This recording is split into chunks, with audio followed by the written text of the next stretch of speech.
Uttar Pradesh Chief Minister Yogi Adityanath filed his nomination today from the Gorakhpur urban constituency, flanked by Home Minister Amit Shah. Yogi Adityanath filed his papers for his home turf and had a packed day with several temple stops, also a havan and a special puja at the Gorakhnath temple of where he is the Mahant. Home Minister Amit Shah accompanied UP Chief Minister. The two shared a stage also where they both showered praises at each other. Yogi Adityanath, remember, has been multi-times Member of Parliament from Gorakhpur Lok Sabha seat since 1998, before he became the Chief Minister in 2017. So that means this is the first time that the Gorakhpur Mutt head priest and UP Chief Minister Yogi Adityanath is running for the MLA elections as well. Meanwhile, UP CM is being challenged by Dalit leader Chandrasekhar Azad Ravan on his home turf. Bhim Army Chief Chandrasekhar Azad, remember, has already announced that he will be taking on UP Chief Minister from the same Gorakhpur urban constituency in the elections. 2019 में आदरणीय प्रधानमंत्री जी के नेतृत्व में देश के गृह मंत्री के रूप में आपने अपनी जब पारी प्रारंभ की तो उस पारी के रूप में पहली सौगात दी थी और वह सौगात थी कश्मीर से धारा 370 को सदैव के लिए समाप्त करके देश से आतंकवाद का नामो निशान मिटाने का, और दूसरा जो कार्य है 500 वर्षों के इस इंतजार को, जिसमें हम लोगों की सैकड़ों पीढ़ियां खप गई थी, अयोध्या में श्री राम जन्मभूमि पर भगवान राम के भव्य मंदिर के निर्माण का आज आपका गोरखपुर में इस आयोजन में आपका सानिध्य प्राप्त हो रहा है। मैं इस अवसर पर उत्तर प्रदेश के कार्यकर्ताओं के साथ ही गोरखपुर के इन सभी कार्यकर्ताओं की ओर से देश के यशस्वी गृह और सहकारिता मंत्री माननीय अमित शाह जी का हृदय से स्वागत करता हूं, अभिनंदन करता हूं। माननीय अमित शाह जी ने जब 2013 में इस दायित्व का निर्वहन किया तो 2014 में भारतीय जनता पार्टी ने अभूतपूर्व सफलता प्राप्त की। देश के भारतीय जनता पार्टी के राष्ट्रीय अध्यक्ष के रूप में 2017 में भारतीय जनता पार्टी को 3/4 से अधिक सीट उत्तर प्रदेश विधानसभा की दिलवा करके उस समय अपने कुशल संगठन क्षमता और भारतीय जनता पार्टी की ताकत का एहसास अपने राजनीतिक विरोधियों को कराया था। और 2019 में राष्ट्रीय अध्यक्ष के रूप में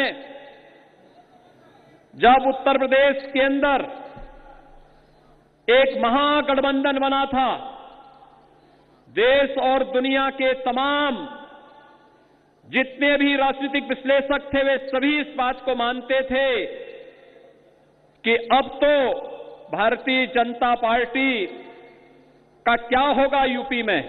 और तब भी माननीय अमित शाह जी कहते थे कि उत्तर प्रदेश में भारतीय जनता पार्टी 64 से 65 सीट से कम नहीं जीतेगी। और भाइयों बहनों, 2019 के लोकसभा चुनाव में भी भारतीय जनता पार्टी ने भारी सफलता प्राप्त करके 64 सीटें अपने सहयोगियों के साथ जीत करके महागठबंधन को पूरी तरह फेल कर दिया था।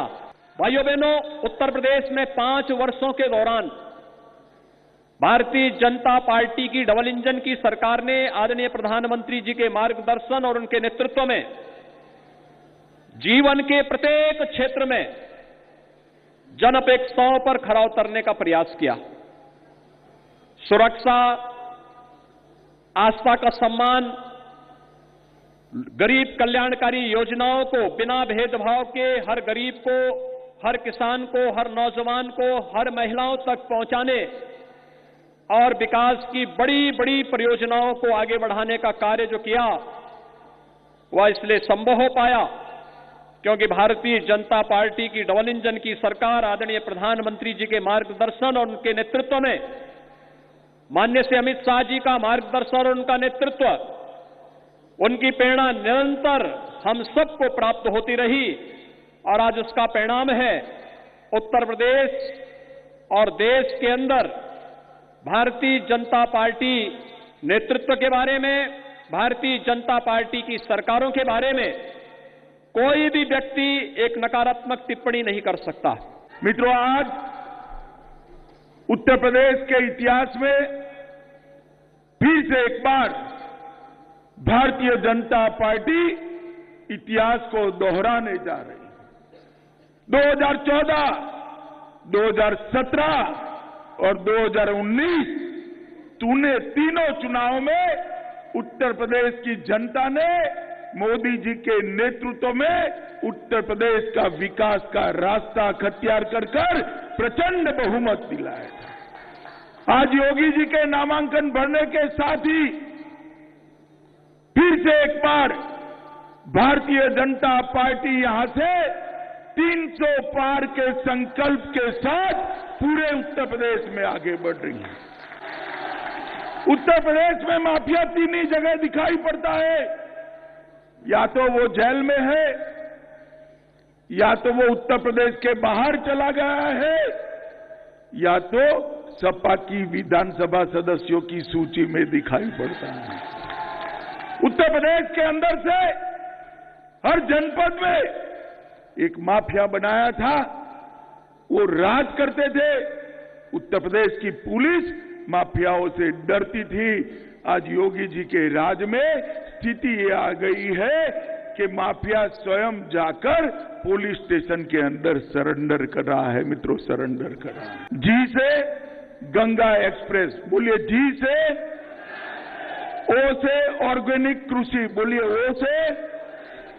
आर से रोड, ए से एम्स, के से खाद का कारखाना, पीयू से पूर्वांचल एक्सप्रेसवे और आर से रीजनल मेडिकल रिसर्च सेंटर बनाने का काम योगी आदित्यनाथ ने